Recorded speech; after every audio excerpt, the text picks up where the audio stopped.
नमस्कार, न्यूज 24 देख रहे हैं आप। मैं हूं आपके साथ डॉक्टर मीना शर्मा। और राजस्थान के शेखावाटी इलाके में झुंझुनू जिले को जाना जाता है यहाँ के सैनिकों की वजह से, देश की आर्मी को अपनी सेवाएं देने वाले नौजवानों की वजह से।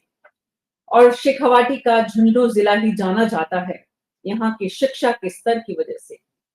राजस्थान को बड़े बड़े नेता देने वाले इस झुंझुनू जिले में आज जो तस्वीर बन गई है, आज हम जिसकी वजह से चर्चा कर रहे हैं, वो है यहाँ पर होने वाले अपराध और बर्बरता की तस्वीरें। पिछले 24 घंटे से एक वीडियो वायरल हो रहा है और उस वीडियो में एक दलित युवक को जिस तरह से पीटा जा रहा है, बल्कि दो वीडियो।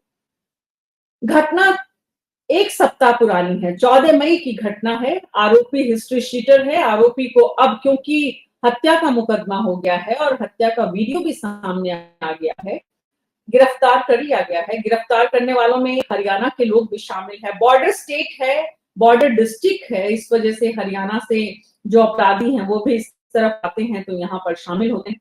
ये पूरा जो गांव है, यहाँ सन्नाटा पसरा हुआ है। गांव में किसी शख्स की हिम्मत नहीं है कि इस घटना के बारे में कुछ बोल सके, क्योंकि इतना खौफ है। जिसका ये शराब का ठेका था, हिस्ट्री शीटर, और वो चाहता था कि उसी के ठेके से सबकी शराब जो है हर घर में पहुंचे।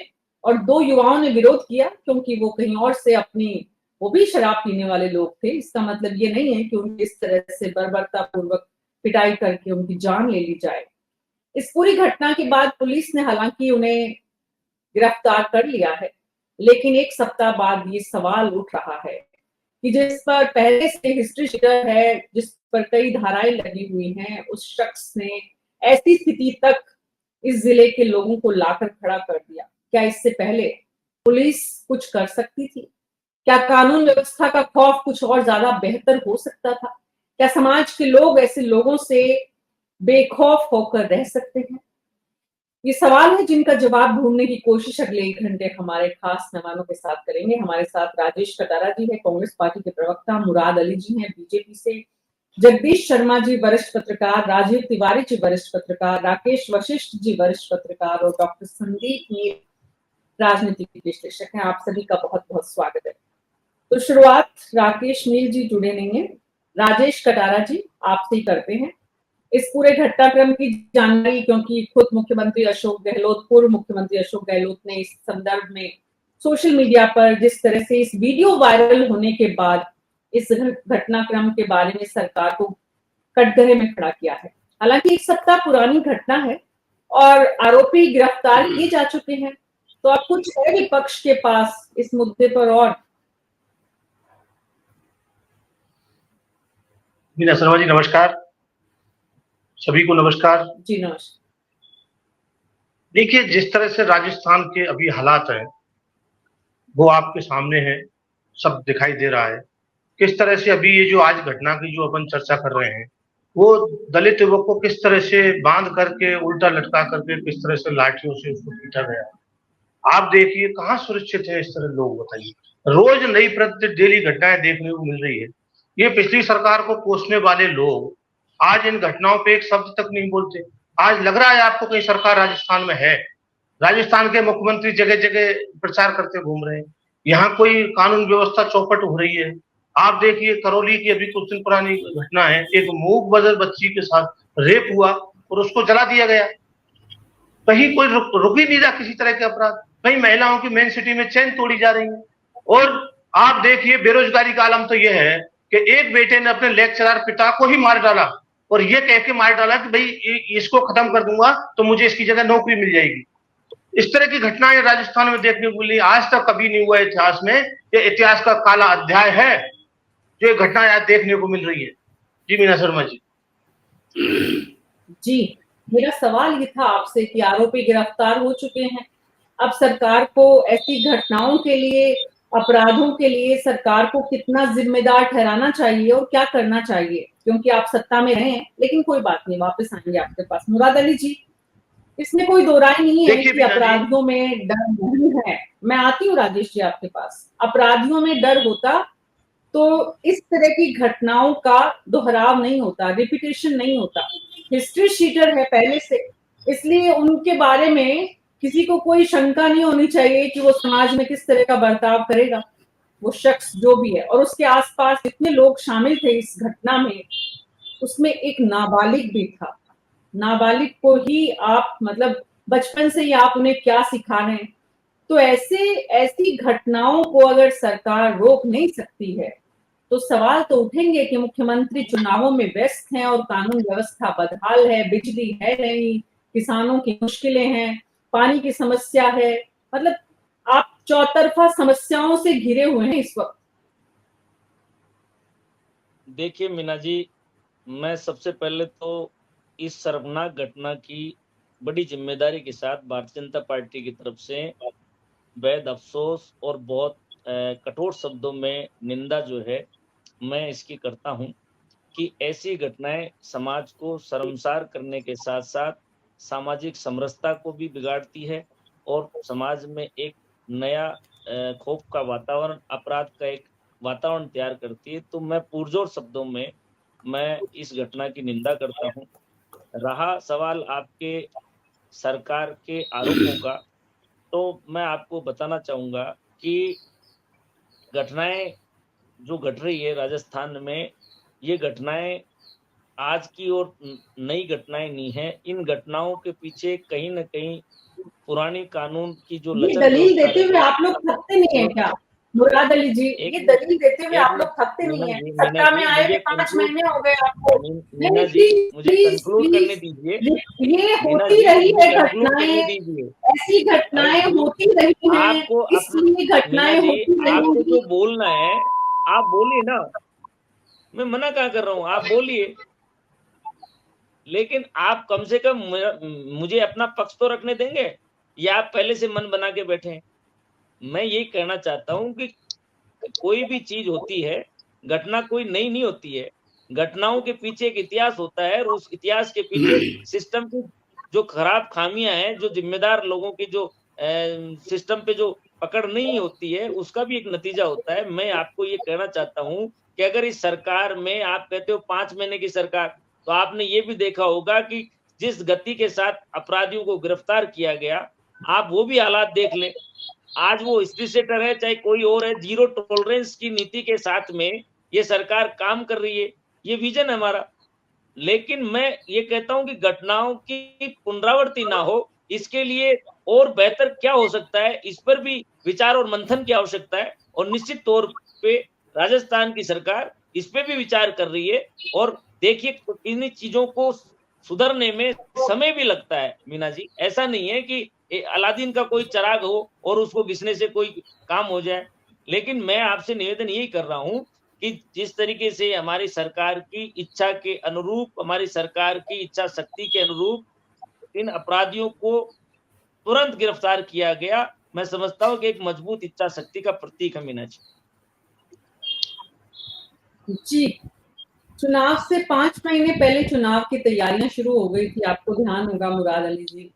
राजस्थान में बदलाव के लिए विपक्ष की तरफ से आप लोग बड़े धरने, प्रदर्शन, कानून व्यवस्था की चिंता करते थे। अब सरकार के पास 5 साल का समय नहीं है। अब सरकार के पास समय 4 साल 7 महीने का है। 5 साल निकल चुके हैं। अब उल्टी गिनती, अगर 5 साल की सरकार होती है तो उसमें हर महीना इंपॉर्टेंट होता है। हिस्ट्री शीटर आज इस जिले में है, कल दूसरे जिले में कोई और है, परसों तीसरे जिले में कोई और है। कभी करौली की घटना, कभी झुंझुनू की घटना।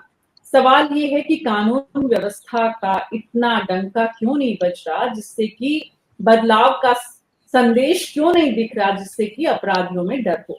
राजीव तिवारी जी, जो दलील यहाँ मुराद अली जी ने दी है, कितनी वाजिब है?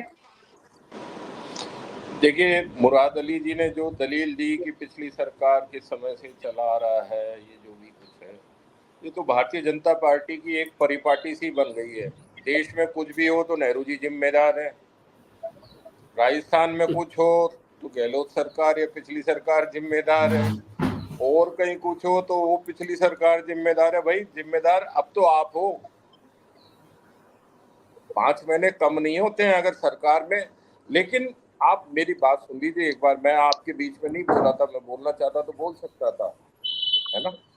तो अब आप देखिए कि 5 महीने हो गए, अपन पहले जो चर्चाओं में भी इस चीज का जिक्र हो चुका है कि हिस्ट्री शीटर और अपराध बढ़े, चलो वो तो अपराध तो होंगे ही होंगे, वो तो उसको कोई भी नहीं रोक सकता, थोड़े बहुत होते ही रहेंगे, लेकिन एक डर जो अपराधियों में होना चाहिए पुलिस का, वो क्यों नहीं हो रहा, उसके पीछे भी कारण है। अब मुख्यमंत्री के पास गृह मंत्रालय है, आप देखिए कि पुलिस वालों के कितने तबादले हो गए पिछले 5 महीने में। मेरे ख्याल में कोई भी एसपी अपनी जगह नहीं रहा होगा, सब इधर से उधर हो गए। फिर DIG, IG, commissioner, deputy commissioner, state commissioner, even DG तक बदल गए सारे। तो अब उनको अपनी पकड़ बनाने में, ये तो है नहीं कि आज कोई होमगार्ड का एसपी लगा हुआ था, कोई जेल में लगा हुआ था और उसको एकदम से हम लॉ एंड ऑर्डर के उसमें सीधा ही किसी डिस्ट्रिक्ट का एसपी बना के भेज दें और वो 1-2 महीने के अंदर ही सब कुछ चीज को, या तो वो क्या है, थानेदार तो ऐसा कर लेते हैं, वो तो जाके अपना डंडा चलाया। अब शराब माफिया देखिए पूरे प्रदेश में है, मैं ये नहीं कह रहा हूँ, कांग्रेस की सरकार में भी था। गहलोत जी ने एक बड़ी गलती करी थी, जो 8 बजे शराब की बंद करी थी और उसको वो लागू नहीं करा पाए थे। वो चीज तो ठीक थी कि भाई 8 बजे बाद दुकान शराब की नहीं खुलेगी, लेकिन गहलोत जी के जमाने में भी डेढ़ी रेट पर शराब पूरी रात मिलती थी। और बीजेपी सरकार जो कि कहती थी कि हम अलग तरीके से कानून व्यवस्था बनाएंगे, ये करेंगे, वो आज तक उस चीज पर अंकुश नहीं लगा पाई है। आज भी आप चले जाइए, इवन मतदान के दिन तक मिल रही थी शराब, जिस दिन तो केंद्र चुनाव आयोग का पूरा इतने सख्त निर्देश होते हैं, और आम दिनों में तो शराब माफिया इस तरीके से पूरे उसमें चालू हो गया है, पूरे प्रदेश के अंदर इतना हावी हो गया है गवर्नमेंट पर। शराब माफिया हो, चाहे बजरी माफिया हो, चाहे से कंस्ट्रक्शन माफिया हो, चाहे से अतिक्रमण वाला माफिया हो, आप देखिए रोज नई नई कॉलोनियां सरकारी जमीनों पर सर्जित हो रही है। हालांकि जिनको पता पड़ता है वो उसमें तोड़फोड़ भी होती है, लेकिन हो रहा है, रोज हो रहा है। और मुश्किल से जो तोड़फोड़ होती है वो मुश्किल से 15 या 20% होती है, 80% तो इंटैक्ट वैसे ही। और चुनाव के समय तो वैसे ही सब खुला खेल चल रहा है। मैं तो इतना सा पूछ रहा हूँ मुराद अली जी से कि जो प्रदेश के अंदर आज निर्माण कार्य हो रहे हैं, उनमें से क्या कभी सरकार या जेडीए या यूडीएच या यूआईटी या ये इसके अधिकारी ये मालूम करते हैं, या सरकार ने मालूम करने की कोशिश करी है कि कितने नक्शे सही तरीके से पारित हुए हैं या कितने बिना नक्शों के बन रही है? ऐसे ही शराब माफिया जो है वो किस तरीके से 8 बजे बाद शराब बेच रहा है। आप देखिए हर शराब की दुकान के शटर तो डाउन हो जाते हैं, लेकिन शटर के बाहर 3-4 लोग जो कि थोड़े से दादागिरी टाइप वाले होते हैं या हिस्ट्री शीटर टाइप के होते हैं, वो बैठे रहते हैं। और आपको गाड़ी रोकिए, वो अपना जो ये बैंक वाला जो वो स्कैनर होता है वो लेके आ जाते हैं कि लोग बताइए साहब क्या चाहिए। एक बोतल में 100 रुपए ज्यादा, 150 रुपए ज्यादा, वो जैसी बोतल की कीमत हो उसके हिसाब से, बियर पे 40 रुपए ज्यादा, स्कैन करिए और अभी हाथों हाथ लीजिए पैसे। तो इतनी सुविधा दे रहा है शराब माफिया तो पूरे सरकार की आंख के नीचे। तो फिर सरकार कर क्या रही है, मेरी समझ में नहीं आ रहा है। हो सकता है अच्छा पहले भी कह दिया था कि भाई कुछ प्रकरणों में मंत्री तक खुद कह चुके हैं कि आचार संहिता लगी हुई है। अभी मेडिकल वाले मामले में खेवसर जी कह दिए थे कि भाई अभी ठहर जाओ, वो लगी हुई है आचार संहिता। दो एक और मामले मैंने अभी मीडिया में पढ़े थे कि जो अधिकारी और मीडिया जो लोग हैं वो कह रहे हैं भाई अभी आचार संहिता लगी हुई है। अब तो आचार संहिता में तो आप जिसको अरेस्ट करना है वो तो आप मुख्यमंत्री तक अरेस्ट हो रहे हैं। तो फिर ये कानून व्यवस्था को लेकर आचार संहिता का क्या लेना देना है, या दूसरे प्रकरणों को लेकर इस पर क्यों नहीं कार्रवाई हो रही है? कार्रवाई होनी चाहिए। इन लोगों को अरेस्ट कर लिया गया है, इन लोगों को अरेस्ट कर लिया गया है। तो इकबाल कायम होगा जब गिरफ्तार कर लिया उसके बाद, या फिर पूरे प्रदेश में हर जिले में इस तरह के लोगों को आइडेंटिफाई करें? और जो देखिए, हिस्ट्री टीचर अपराध हैं और होने के बाद अपराधी को गिरफ्तार करना ये तो एक ड्यूटी का पार्ट है वही वही है ना? वही मैं बोल और रही हूँ, वही मैं अपराध को समझना चाह रही रोकना हूँ। ये हाँ भी एक ड्यूटी का पार्ट है। हाँ अपराध को होने से बिल्कुल। पहले और ज्यादा रोकना ये भी पुलिस की ड्यूटी का पार्ट है, गवर्नमेंट की ड्यूटी का पार्ट है। अपराध जी होने जी के बाद तो बिल्कुल आपके बिल्कुल पास बहुत सारे, उसमें तो फिर क्या है, आपको मोबाइल नंबर से ट्रेस हो जाता है, आपके वो इतना मुश्किल कैमरे नहीं लगे हुए हैं, है, कैमरों वो से। इतना अब आप मुश्किल देखिए काम इस नहीं घटना है। का भी हाँ, वीडियो जब वायरल हुआ उसके बाद अरेस्ट हुई है। वीडियो तक आपकी वायरल हो, तत्काल घटना के नहीं तत्काल बाद अरेस्ट क्यों नहीं अरेस्ट हुई? तो पहले हो गए, अरेस्ट तो पहले हो गए, क्योंकि जैसी अरेस्ट हो गई, जानकारी लेकिन मिली वीडियो और जो जिस तरह वायरल की हुआ चीजें सामने तो आई। वीडियो वायरल करने वाले लेकिन पर भी बिल्कुल कार्रवाई क्यों नहीं हुई? बिल्कुल बिल्कुल वीडियो वायरल करने वाले की भी इस बात सामने आई है, और सामने ये भी आ रहा है कि इसमें एक नाबालिग बच्चा तक शामिल है। सवाल ये जगदीश शर्मा जी की एक करौली, कभी कभी झुंझुनू, कभी और कोई जिला, अब जो राजीव तिवारी जी कह रहे हैं और जो हम सब जानते हैं, दरअसल सरकार भी जानती है, सरकार का काम अपराध होने के बाद लगाम लगाना नहीं है, सरकार का काम अपराधों को रोकना है। तो अगर इस तरह की घटनाओं का मतलब साफ है कि अपराधियों में कोई किसी तरह का डर नहीं है, इस तरह की घटनाएं बता रही हैं कि वो कितने बेखौफ हैं, इस तरह की घटनाएं बता रही हैं कि पुलिस को कितना धता और अंगूठा दिखा रहे हैं वो। और ऐसी घटना एक जिले में है, कल किसी और रूप में सामने आएगी। तो इस वक्त पुलिस को किस तरह से काम करना चाहिए, राज्य सरकार को क्या करना चाहिए, ताकि जो हमारे मुराद अली जी आए तो थोड़ा और संभल कर बात कर पाए, थोड़ा और आत्मविश्वास के साथ सरकार का पक्ष रख पाए।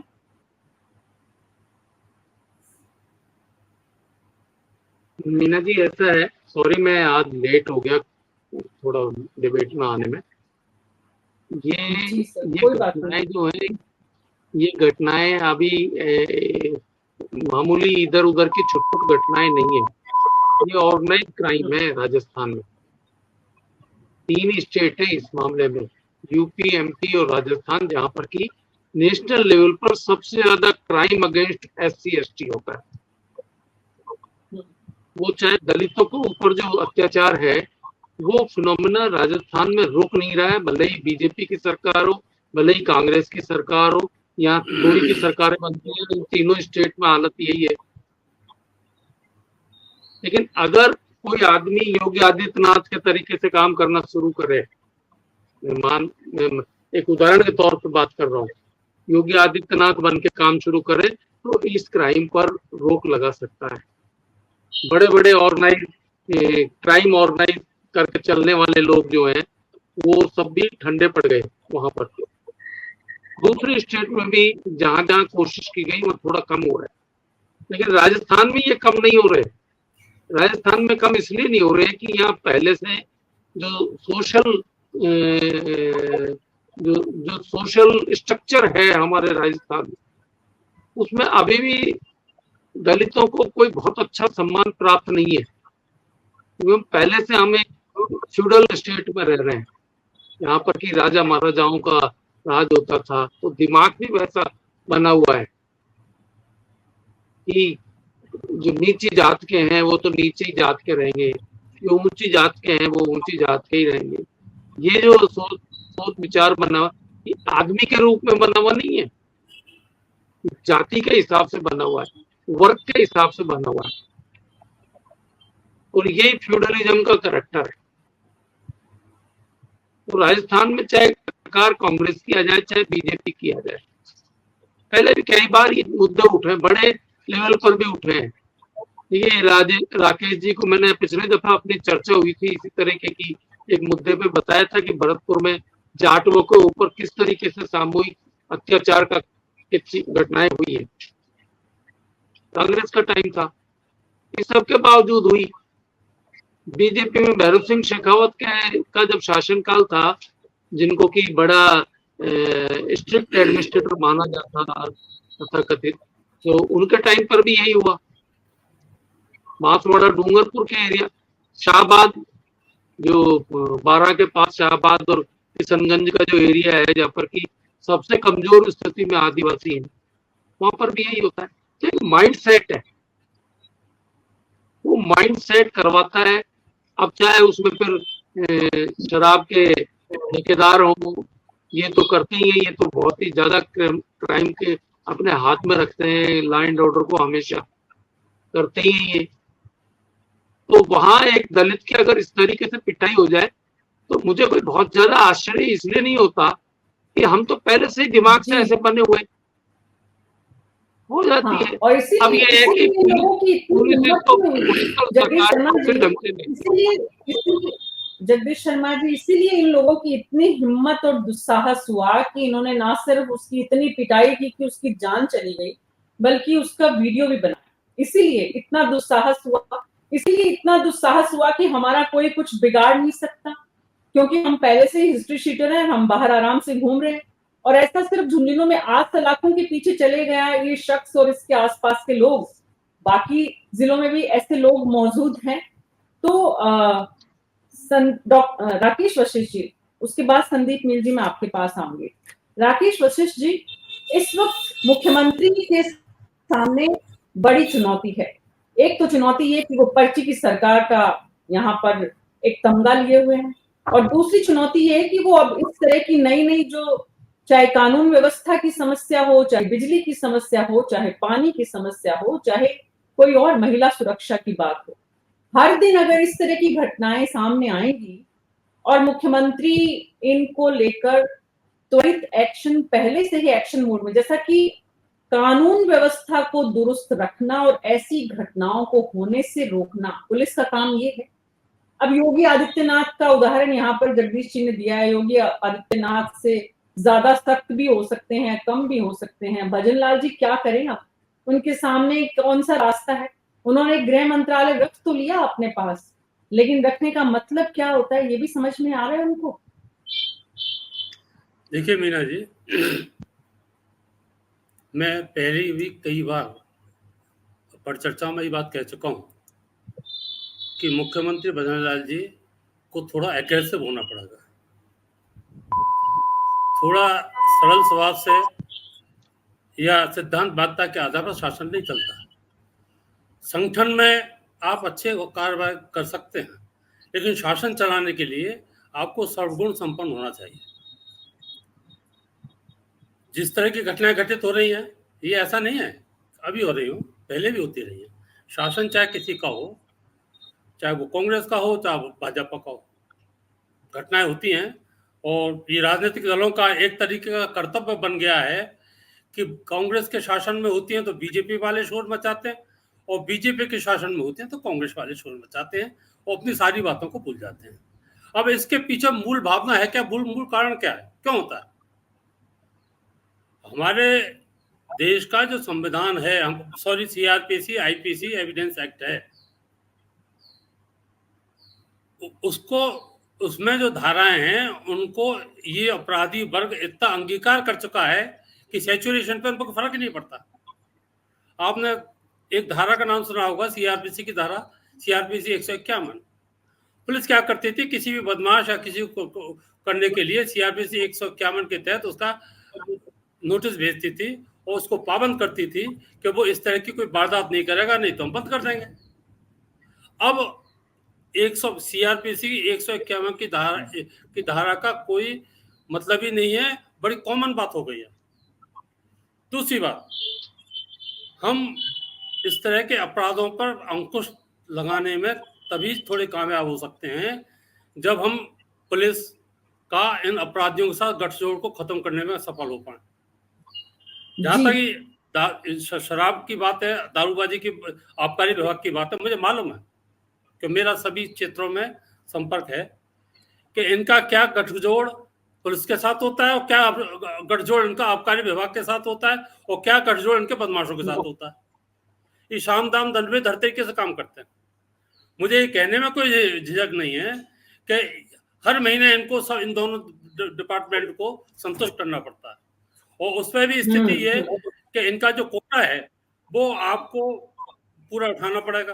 तो इसके लिए ये सारी जो कार्रवाई होती है ना, ये इसके परिणाम है कि अपने बिक्री कैसे बढ़ाएं, क्या करें क्या नहीं करें। ये ऐसा नहीं अभी हो रहा है, पहले से हर शासन में होता है। और जब तक हम, अब चूंकि अब मैं जगदीश जी की एक बात से बड़ा सहमत हूँ कि अगर बदमाशों पर अंकुश रखना है तो थोड़ा हमको पुलिस तंत्र में और थोड़ा बदलाव करना पड़ेगा। पहले आपको ध्यान होगा कि अपराधी को बाजार में होकर निकाल कर ले जाते थे, हथकड़ी डाल कर ले जाते थे, उससे बड़ा मोरली डाउन होता था, इलाके में दहशत होती थी कि इस बदमाश की क्या हालत हो रही है। वो भी बंद हो गया क्योंकि कानून इतना इंटरफेरेंस हो गया उसका, अदालतों का, कि आप अब हथकड़ी लगा नहीं सकते।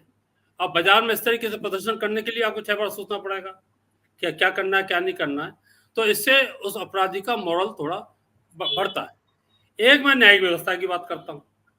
अब पहले तो जमानत में थोड़ा आपका ये न्याय व्यवस्था, न्यायपालिका है, थोड़ा लिबरल हो गए। आपके चाहे कितना भी बड़े क्राइमों को तो कहता नहीं, जो छोटे वो 307 है, मतलब अटेम्प्ट टू मर्डर है।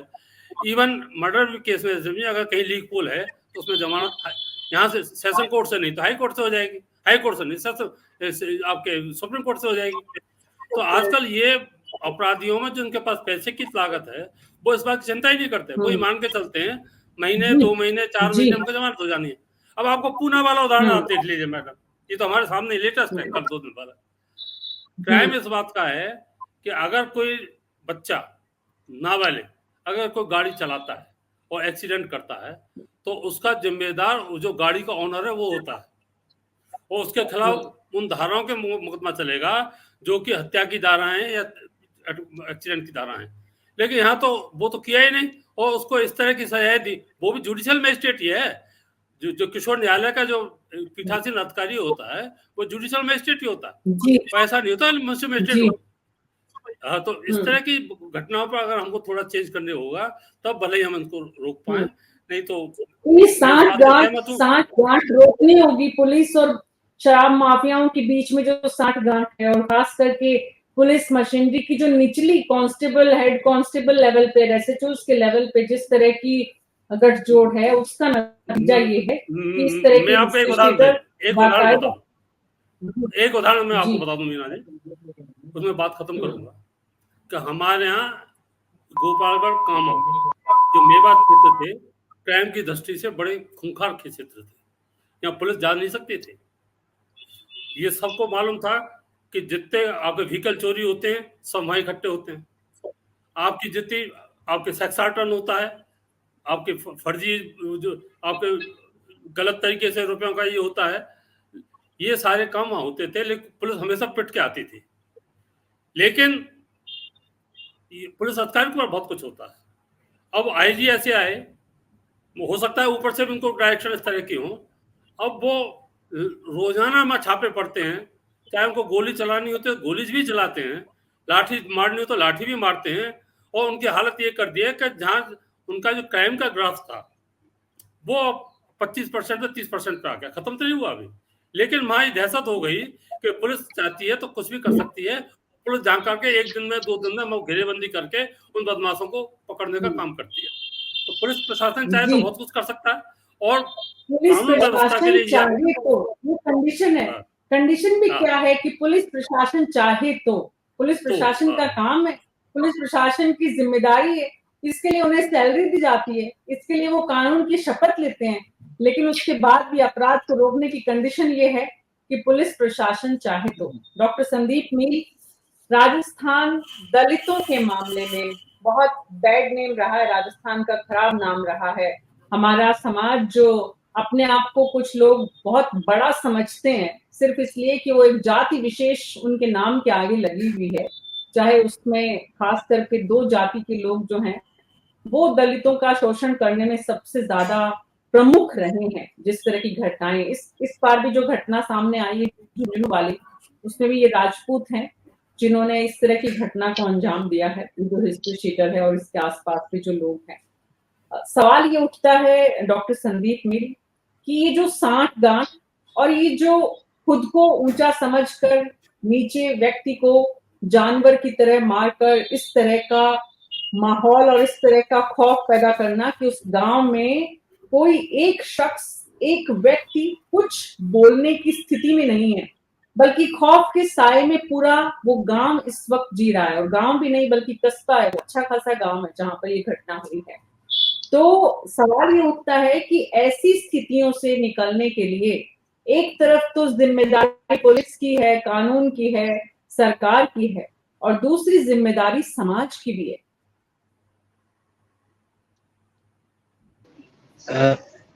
मीना जी, आप बिल्कुल सही कह रहे हैं। सबसे पहले तो हमें शर्मिंदा होना चाहिए, हम सबको होना चाहिए कि हम एक ऐसे समाज में रह रहे हैं जहां आज भी हम इंसानों को सुरक्षा नहीं दे पाए हैं। आज भी हमारे यहाँ कमजोर महिला, बच्चा, दलित, आदिवासी सुरक्षित नहीं है। और करते हम अक्सर ये हैं कि एक राजनीतिक दल दूसरे पे आरोप लगाता रहा है। दुर्भाग्य ये कहिए कि राजस्थान में दोनों राजनीतिक दलों की सत्ता रही है और दोनों सत्ता में हमेशा दलित उत्पीड़न रहा है, हमेशा महिला उत्पीड़न रहा है। तो क्या हमारी ये जिम्मेदारी नहीं बनती कि हम राजनीतिक दलों से ऊपर उठकर एक इंसानियत के नाते हम इस चीज पर बात करें कि हमारा नागरिक सुरक्षित रहे। देखिए, लोकतंत्र में नागरिक की सुरक्षा से बड़ा कोई सपना नहीं है दुनिया भर के लोकतंत्रों में। और जो अच्छे लोकतंत्र वही माने गए हैं जहां पर लोगों ने अपने नागरिकों को सुरक्षा दी है। हमारे यहाँ पुलिस और कानून थोड़ी सुरक्षा दे सकते हैं, लेकिन हमें दरअसल समाज निर्माण की बात करनी चाहिए। ये एक तात्कालिक उपाय है कानून व्यवस्था, लेकिन हमें ऐसे नागरिकों पर ध्यान देना चाहिए, हमारे बच्चों को, ताकि वो हिंसा से दूर रहे, वो मानवीय बने, वो मनुष्य बने। और ऐसे क्यों संभव नहीं है कि सभी राजनीतिक दल मिलकर राजस्थान के इंसानों की सुरक्षा पर एक विशेष विधानसभा का सत्र बुलाया जाए? क्यों नहीं संभव हो सकता? इस पे क्यों नहीं बात हो सकती कि हम राजस्थान को हिंसा मुक्त बनाएंगे, हम राजस्थान को अत्याचार मुक्त बनाएंगे? और ये इसलिए नहीं हो पा रहा है कि हमारी राजनीति ने मनुष्य के रूप में हमारी संवेदनाओं को मार दिया है। ये सच बात है। और हम इतने असंवेदनशील हो गए हैं कि हमारे समाज में हम टीवी और अखबार देखते हुए खाना खा लेते हैं, रोज हिंसा और खून से सनी हुई चीजें देखकर। नहीं, हम ऐसे भारत की कल्पना नहीं की थी हमारे पूर्वजों ने, हमें ऐसे भारत में नहीं रहना चाहिए। तो हमें कम से कम अपराध निवारण के तरीकों पर गंभीरता से बात करनी चाहिए, हमारे स्कूलों में बात करनी चाहिए, हमारे परिवारों में बात करनी चाहिए, हमारे उच्च शिक्षा में बात करनी चाहिए, हमारे कार्यस्थलों पे बात करनी चाहिए। कहीं कोई अभ्यास नहीं हो रहा मीना जी। हम लोकतंत्र में एक ऐसे लोकतंत्र में जी रहे हैं जहां पर इंसान को एक वोट से ज्यादा कुछ नहीं समझा जा रहा है। और राजस्थान की जो स्थिति है, तो राजस्थान में बहुत काम करने की जरूरत है। मुराद जी चले गए, मुझे तो उनसे इतना ही कहना था कि देखिए, जो राज्य में रहता है, जो पार्टी है, उसकी जिम्मेदारी बनती है, उससे सवाल पूछे जाते हैं। उसकी ये कतई जिम्मेदारी नहीं है वो ये कह दे कि पहले वालों ने ये किया इसलिए हमारे यहाँ अत्याचार। ये जवाब देने का तरीका नहीं। एक सभ्य समाज के तौर पे हम सब जिम्मेदार हैं। एक शासक दल के नाते आप जिम्मेदार हैं, आप नेतृत्वकारी भूमिका में हैं, तो आपकी पहली जिम्मेदारी बनती है कि आप तुरंत देखिए, एक परंपरा थी भारत में, ऐसे मसलों पे, हिंसा पे, बहुत महत्वपूर्ण चीजों पे सर्वदल मीटिंग बुलाई जाती थी, सभी दलों के लोगों से चर्चा की जाती थी, समाज के बुद्धिमान लोगों को बुलाया जाता था, पत्रकार, संवेदनशील लोगों को। क्यों हमारी सरकारें ये प्राथमिकता में नहीं है? बहुत कुछ हुआ है डॉक्टर संदीप मेल, ये सब बहुत कुछ हुआ है। और जिस इतिहास की आप बात कर रहे थे, उसी इतिहास ने तो समाज को 4 वर्गों में बांटा है, लोगों को 4 वर्गों में बांट कर किसी को बड़ा और किसी को छोटा बनाया है। तो उसी इतिहास का हर्जाना हम आज तक भुगत रहे हैं। लेकिन सवाल ये है, मुराद अली जी हमसे जुड़े, तब तक राजेश कटारा जी, इस वक्त जो हालात हैं, इस वक्त चर्चा और चिंता जिस विषय पर है, घटना जिस तरह की हुई है वो तो हो गई, जाने वाला चला गया। जिस परिवार ने खोया है अपने शख्स को, अपने व्यक्ति को, उसके लिए जो हानि है वो वापस उसकी भरपाई किसी भी सूरत में सरकार की किसी भी कीमत से नहीं हो सकती। सवाल ये है, आज शराब माफिया है, कल भू माफिया होगा, परसों रेत माफिया होगा, उसके अगले दिन कोई और माफिया होगा, बजरी माफिया होगा। सवाल ये है कि ऐसे माफियाओं का जो गठजोड़ पुलिस के साथ है वो मिटे, वो कैसे मिटे? जब समाज जागरूक हो। समाज कैसे जागरूक हो? जब समाज में सरकार से आत्मविश्वास मिले। अब इस पूरे गांव की जो स्थिति है और उसमें जो सन्नाटा है, सवाल ये राजेश कटारा जी, आपके यहाँ से, आपकी पार्टी से कोई वहां पहुंचा है? वहां उस गांव के लोगों से बातचीत हुई है? विपक्ष के नाते आपकी जिम्मेदारी ज्यादा बनती है कि भाई कैसे अब आज की जो परिस्थिति है, कैसे जो आरोपी है वो 4 दिन, 5 दिन, 10 दिन बाद साठ गांठ के चलते जेल से बाहर नहीं आ जाए, ये इंश्योर करें। तो आप लोगों ने कुछ इस पर एक्सरसाइज की है राजेश कटारा जी? देखिए मीना शर्मा जी, हमारे जो लोकल बॉडी है वहां पर लोकल जो नेता हैं वो वहां गए हैं, उन्होंने बाकायदा जानकारी ली है और प्रशासन से भी बात की है इस तरह की, भाई ये कैसे हुआ, क्या किसकी गलती थी और इस पर तुरंत कार्रवाई की जाए। कांग्रेस कभी पीछे नहीं हटती इस मामलों में, परंतु चिंता का विषय यह है कि चुनावों में जिस तरह से भाषा का प्रयोग किया जा रहा है।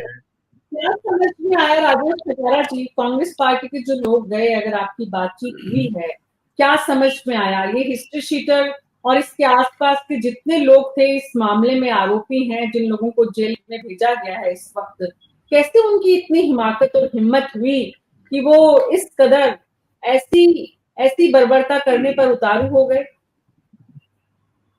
देखिए मीना शर्मा जी, ये एक बहुत ही बड़ा जांच का विषय है, बाकी अभी तक जो बात सामने आई है वो यही सामने आई है कि आपस में इनमें कोई विवाद था, उस तरह से ये घटना को अंजाम दिया इसको।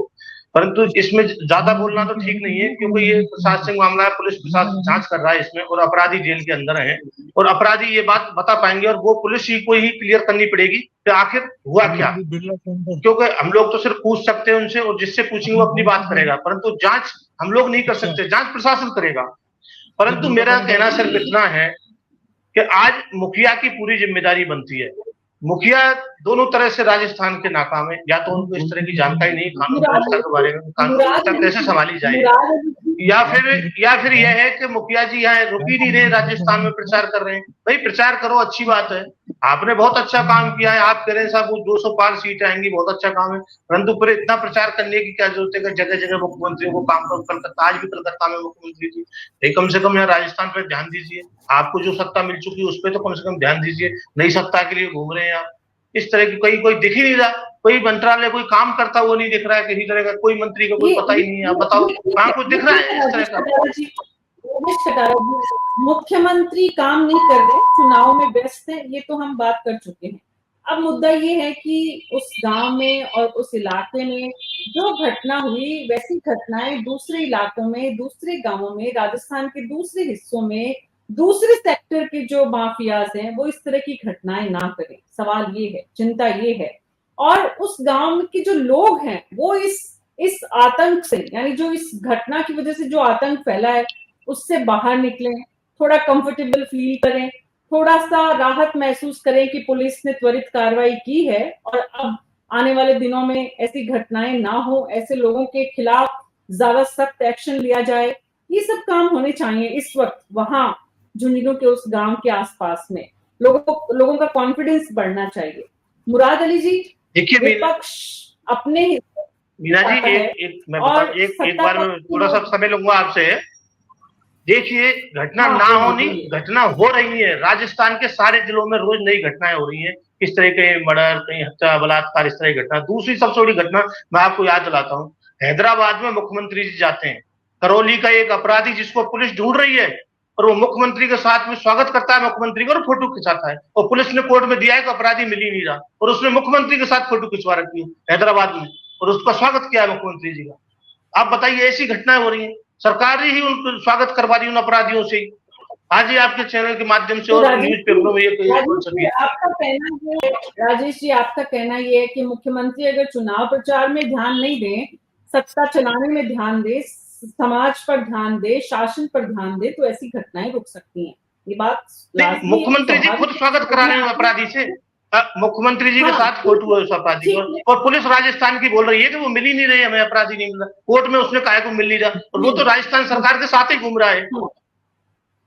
जी मीना जी, तो सरकार को ये ध्यान देना चाहिए कि आज हमारे साथ ही अपराधी घूम रहा है, तो अब घटनाएं रुकेंगी कैसे? तो मुराद अली जी, इस आरोप से तो आप बच नहीं सकते कि मुख्यमंत्री ध्यान नहीं दे रहे। ये आरोप तो रोज लगेगा, हर दिन लगेगा जब इस तरह की कोई घटना सामने आएगी।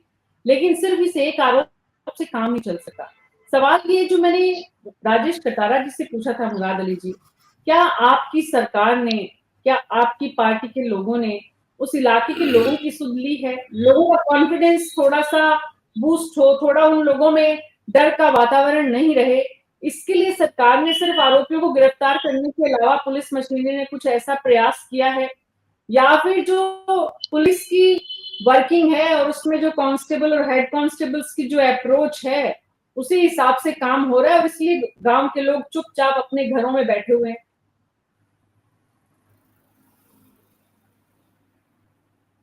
ऑडियो ऑन करिए प्लीज। सवाल लॉ एंड ऑर्डर से संबंधित है और पूरा जो सरकार का जो विजन है वो बिल्कुल क्लियर है कि अपराधी किसी भी सूरत में, चाहे वो किसी भी क्षेत्र के अपराधी हों, बख्शे नहीं जाएंगे। जीरो टॉलरेंस की नीति पे भारतीय जनता पार्टी ने मजबूत इच्छा शक्ति के साथ राजस्थान में सरकार का गठन किया है। किसी प्रकार से पुलिस तंत्र की कोई खामी है, मुखबिर तंत्र की कोई खामी है या किसी और भी प्रकार की कोई खामी है, पर निश्चित तौर पे उस पे सरकार बहुत संज्ञान लेके और बड़ी शक्ति के साथ इन अपराधियों से निपटने का काम कर रही है। एक विजन के तहत काम करेगी। इसके लिए नफरी बढ़ाने की जरूरत पड़ेगी पुलिस तंत्र में, तो वो भी बढ़ाई जाएगी। पुलिस को आधुनिक यंत्रों से सुसज्जित करने की बात होगी तो निश्चित तौर पे वो भी होगा। और आप यकीन मानिए कि राजस्थान की इस भजन लाल जी की सरकार में जो आपको जो नए नवाचार देखने को मिलेंगे, निश्चित तौर पे आने वाले दिनों में आपको ये सारे नवाचार देखने को मिलेंगे। और मैं आपके चैनल के माध्यम से ये विश्वास दिलाना चाहता हूं कि राजस्थान में भारतीय जनता पार्टी की सरकार मजबूत इच्छा शक्ति के साथ, विकास के साथ इन अपराधियों पर भी लगाम कसने का काम ये करेगी। तो अच्छी आप अच्छी यकीन बातें मानिए। ठीक है, ये अच्छी अच्छी बातें तो करनी चाहिए। जगदीश शर्मा जी, एक तरफ मुराद अली जी जैसे प्रवक्ताओं का काम है सरकार के लिए अच्छा बोलना, एक तरफ मुख्यमंत्री का काम है चुनाव प्रचार करना, दूसरी सरकार लाने के प्रयासों में जुट जाना, एक तरफ कानून व्यवस्था का काम है जो कुछ हो चुका है उसके बाद उसकी सुध लेना। सवाल ये जगदीश शर्मा जी जो मैंने राजेश कटारा जी से भी पूछा और मुराद अली जी से भी पूछा, और वो बहुत महत्वपूर्ण बात इसलिए है क्योंकि हमारा समाज और देश उस बात की तरफ ध्यान राजनीतिक दलों का और सरकारों का है ही नहीं। एक घटना हो गई, पुलिस ने अपना काम कर लिया, राजनीतिक दलों की वहां पे जिम्मेदारी क्या है जगदीश जी? लेकिन जी ऐसा है, राजनीतिक दल जब चीज घटना हो जाती है तो एक रटा ऐसा जवाब उनके पास होता है। वो उनकी अपनी पॉलिटिकल पार्टी के कैरेक्टर के हिसाब से होता है। कांग्रेस वाले अपने ढंग से बात करेंगे, बीजेपी वाले अपने ढंग से करेंगे। वो अभी जो है ना, सारी नफरी भी बढ़ा गए हो तो 1 मिनट में ही नफरी बढ़ा देंगे, आधुनिक कर देंगे पुलिस को और ये कर देंगे। तो भाई आप सबसे पहले तो उसको रिकॉग्नाइज तो करो कि ये घटना हुई है, ऐसी घटना हुई है। और पिछले 3 महीने में कम से कम आधा दर्जन घटनाएं ऐसी रिपोर्ट हो चुकी है राजस्थान में, एक नहीं है ये, ऐसी आधा दर्जन के करीब घटनाएं तो मेरी नॉलेज में आई है। हो सकता है पुलिस के पास जहाँ रिपोर्ट पहुंची होंगी और भी ज्यादा हो। और मैं आपको एक डाटा और बताता हूँ, 2022 और 2021 इनमें राजस्थान में पिछले 10 साल के अंदर सबसे ज्यादा घटनाएं राजस्थान में हुई। तीसरा नंबर पर था नेशनल लेवल पर।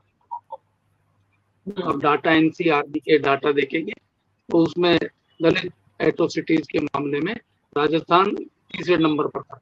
पहले नंबर पर यूपी है, दूसरे नंबर पर मध्य प्रदेश और तीसरे नंबर पर राजस्थान। और इनमें भी 5-7 डिस्ट्रिक्ट ऐसे हैं जो कि इस मामले में बहुत ही कहना चाहिए कि बहुत ज्यादा हीनियस है। जुगनू भी उनमें एक है, अलवर है, भरतपुर है, जयपुर है, जालोर है। इनमें ज्यादा होते हैं केस। अब ये केस ज्यादा क्यों होते हैं, मैं अभी आपके सामने जो है पिछले बार बता रहा था। एक तो माइंड सेट है यहाँ के लोगों का, वो क्लियर नहीं हो रहा है अभी तक। उसके हिसाब से ही माइंड सेट बनता है पॉलिटिकल लोगों का। जब पॉलिटिकल पार्टी में कौन, हम में से ही तो लोग होते हैं जो पॉलिटिकल पार्टी में एक्टिविटीज में शामिल होते हैं, नेता बनते हैं और काम करते हैं, डिसीजन लेते हैं। तो ये माइंड सेट बना हुआ है कि हम तो राज करने वाले लोग हैं और ये दलित और ये SC ST के लोग और ये जितने भी क्या है इनको, तो मनमाए जहाँ पर ये घटनाएं हो जाती है, जरा सी किसी दलित व्यक्ति के साथ या नौजवान के साथ कोई जरा सी भूल हो गई, कोई चूक हो गई, कोई गलती से कुछ कर बैठा, तो दूसरी कास्ट के कंपैरिजन में दलितों के ऊपर वो एट्रोसिटी बहुत हाई दर्जे की होगी, उसकी मतलब ग्रेडेशन बदल जाएगी। तो और ये जो आप जिसका जिक्र कर रहे हैं जिस घटना का, इसमें क्या है, एक सिंपल ठेकेदार से पंगा लेना था, ले लिया, एक दलित लड़के ने गलती से ले लिया, तो उसके ऊपर जो हो सकता है कि शराब का ठेकेदार दूसरी कास्ट के जो क्राइम करने वाला होगा उसको थोड़ा बहुत मार पीट के भगा भी दे या कुछ कर दे। यहाँ इसको बाकायदा उल्टा किया गया और उसके ऊपर पत्थरों से और उससे चोट पहुंचाई गई लाठियों से, क्योंकि वो दलित था। दलित होने का यहाँ बड़ा अपराध है इन पूरी हिंदी पट्टी की स्टेट्स में, मैं खासकर बता रहा हूँ। ये विचित्र किस्म के गेम हमारे यहाँ पर सोशल रिफॉर्म और सोशल एजुकेशन का कभी कोई काम ही नहीं होता है। बाकी सब तरीके के काम होता है, हमारे यहाँ धार्मिक बहुत होते हैं।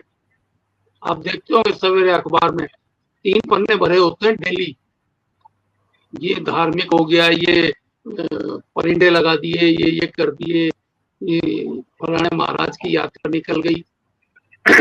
लेकिन ये एजुकेशन नहीं होती कि दलितों के ऊपर ह्यूमन बिहेवियर उनके साथ किया जाए, उनके ऊपर अत्याचार नहीं किया जाए, और जो अत्याचार हो रहा है उसकी कम से कम उसको थोड़ा टॉलरेट करने की अपने अंदर क्षमता विकसित करें।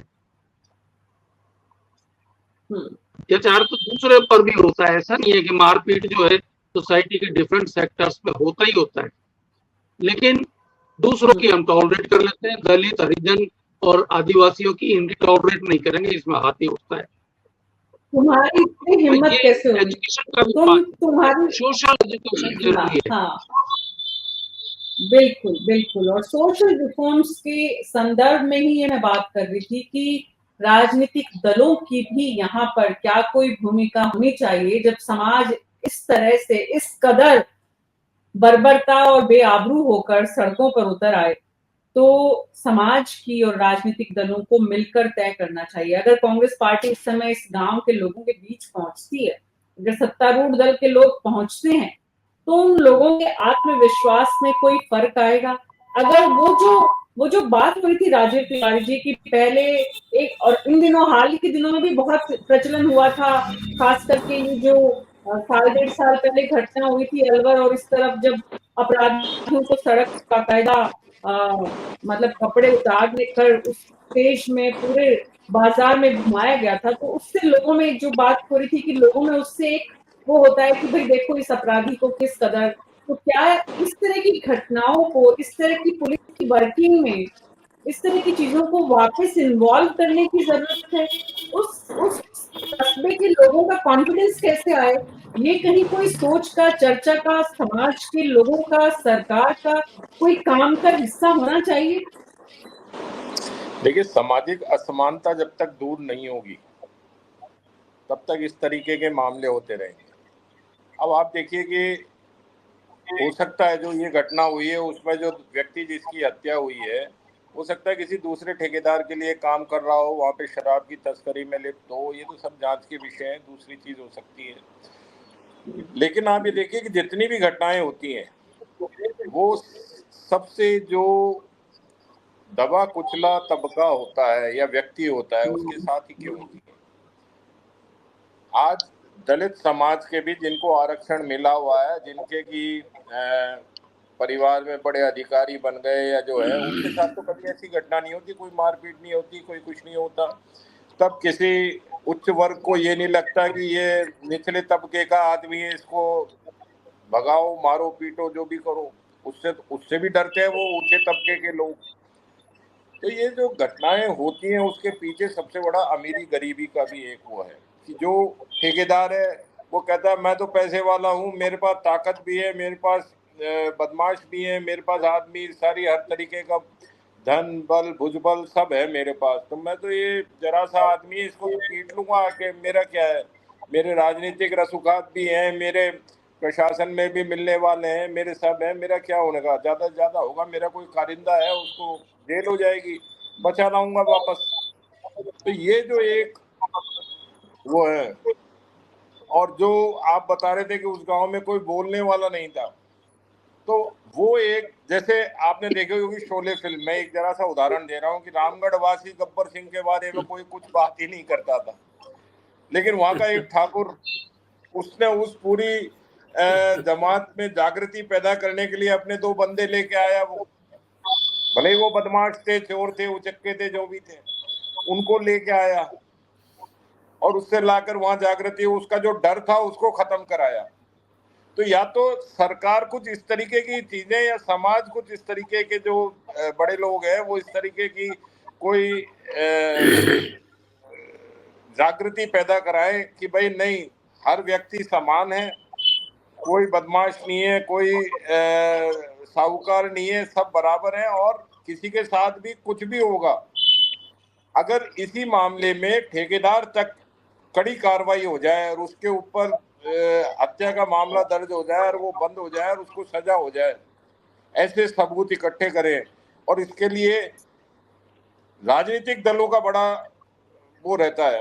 अब कांग्रेस के नेता है, वहां जाकर वहां मिजाज पुरसी कर आए, उनको जाके 10-20 हजार 25 हजार का चेक दिया है या नकद दिया है, उससे समाज में बदलाव नहीं आएगा।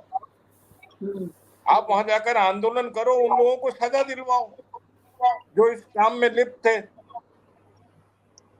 और उसमें भी वो कोर तक। अब जैसे पुणे का अभी हवाला दिया था वशिष्ठ जी ने कि साहब वो नाबालिग ने कार से रौंद दिया एक इंजीनियर, 2 और एक लड़का लड़की को, और वो उसकी 16 घंटे में जमानत हो गई, और मात्र जमानत में भी क्या, वो जुवेनाइल कोर्ट ने दे दिया कि 300 शब्दों का एक लेख लिख दो और जाके आरटीओ में वो नियम कायदे पढ़ लो। अब होना तो ये है, अब उसके पिताजी को गिरफ्तार तो कर लिया, लेकिन गिरफ्तार के साथ कानून में जो सजा का प्रावधान है उसको वो सजा मिलनी चाहिए, तब जाके लोगों में नजीर पहुंचेगी कि ना अपने नाबालिग बच्चों को गाड़ी घोड़े नहीं देने। उनके ऊपर हत्या का मामला चले 2 युवाओं का, तब जाके वो लोगों में ये संदेश जाएगा।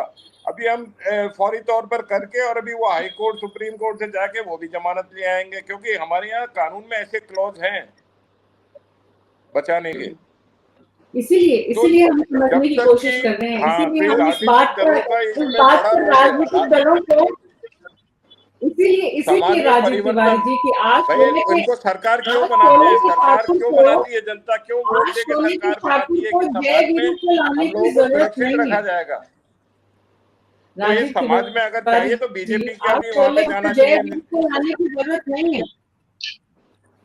आज समाज का ठाकुर कौन बने, झुंझुनू के उस कस्बे में और बाकी दूसरे इलाकों में जहां इस तरह के हिस्ट्री शीटर हैं, आज किसी ठाकुर की जरूरत नहीं है, राजनीतिक दल है और राजनीतिक दलों तो वही तो कहना हूं, तो मैं तो वहां कहा था कि वहां एक रसूखदार था, यहाँ आज रसूखदार सरकार है। सरकार को चाहिए, राजनीतिक विपक्षी दलों को चाहिए वो उस भूमिका को निभाए वहां पे। वो अच्छा वो 2 ठाकुर जो 2 गुंडे लाया था आज नहीं, मतलब जो भी वो उन पे जागृति पैदा करने के लिए 2 व्यक्ति लाया था, तो आज इनके पास पूरा प्रशासन है, उस प्रशासन के जरिए वो वहां पे जाके 5 दशक पहले शोले की जो तस्वीर थी, उनके हथियार अलग थे, उनकी वेशभूषा अलग थी, आज हथियार और वेशभूषा बदल गई है। मैं एक उदाहरण दे रहा हूँ, आज सब चीज बदल गई है, सब कुछ हो गई है। वो 303 की जगह आ गई है, AK-47 पुलिस के पास आ गई है, सब कुछ हो गया है, लेकिन माइंडसेट तो वही है ना, माइंडसेट तो वही 50 दशक पहले वाला ही है, माइंडसेट तो वही है। उस माइंडसेट को बदलने के लिए मैं कह रहा हूँ कि राजनीतिक दलों को, सरकार को, सबको ये ऐसा माहौल क्रिएट करना चाहिए जिससे कि अपराधियों में भय कैसे न कैसे पैदा हो। और समाज में बिल्कुल। सबको एक बराबरी की, अपराध हो ही ना, सबसे बड़ी बात है, ऐसा माहौल तैयार करना चाहिए। वो जो कि छोटे मोटे अपराध तो सारे जी। होते रहेंगे, उसमें तो कोई कुछ नहीं कर सकता, लेकिन बड़े अपराधों को रोकने के लिए कुछ सरकारों को भी नजीरें, अब जी। मैं बता रहा हूँ ना कि गहलोत सरकार ने 8 बजे क्यों किया टाइम साहब, उससे क्या फर्क पड़ गया?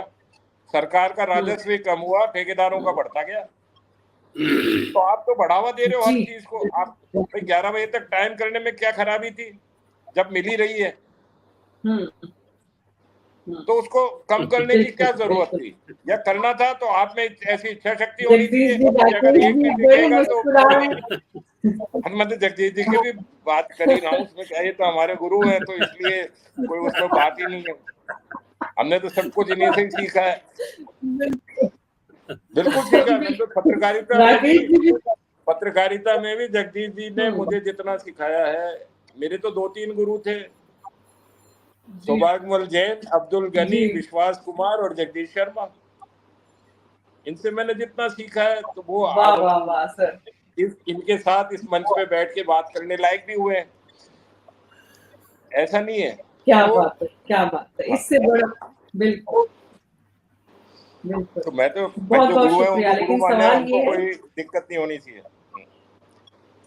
इससे बड़ी कोई बात नहीं हो सकती, गुरु के लिए इससे बड़ा कोई सम्मान नहीं हो सकता, और शिष्य के लिए इससे बड़ा सम्मान नहीं हो सकता कि दोनों साथ बैठकर चर्चा कर रहे हैं। आप दोनों को बहुत बहुत बधाई। लेकिन बात इस वक्त हम लोग, आप दोनों का बहुत बहुत शुक्रिया भी, जो बात है वो ये कि जो होना चाहिए और जो हो रहा है, सरकारों को, समाज को, राजनीतिक दलों को जो करना चाहिए और जो कर रहे हैं, इसके बीच की खाई बहुत बड़ी गहरी है। और इसलिए 5 दशक बाद भी, शोले फिल्म का जिक्र यहाँ पे राजीव तिवारी जी ने किया, आजादी से पहले, आजादी के बाद, और आज भी हम उस मानसिकता से बाहर ही निकल पा रहे हैं। खुद को इतना बड़ा समझने की जो आदत है उसको छोड़ नहीं पा रहे हैं, और इसलिए हम हमारे साथियों के साथ ऐसा व्यवहार करते हैं जिसको सुनना, देखना किसी भी सूरत में स्वीकार्य नहीं है। तो ऐसी घटनाएं आने वाले दिनों में न हो, भजन लाल सरकार ये सुनिश्चित करे, और खुद मुख्यमंत्री जी भी काम पर लगे और दूसरों को काम पर लगाएं भी। 10 दिन और चुनावों के हैं, इंतजार करते हैं और उस बाद थोड़ी उम्मीद बढ़ाते हैं। आज मेरे रिपोर्ट में ऐसा इतना ही। नमस्कार।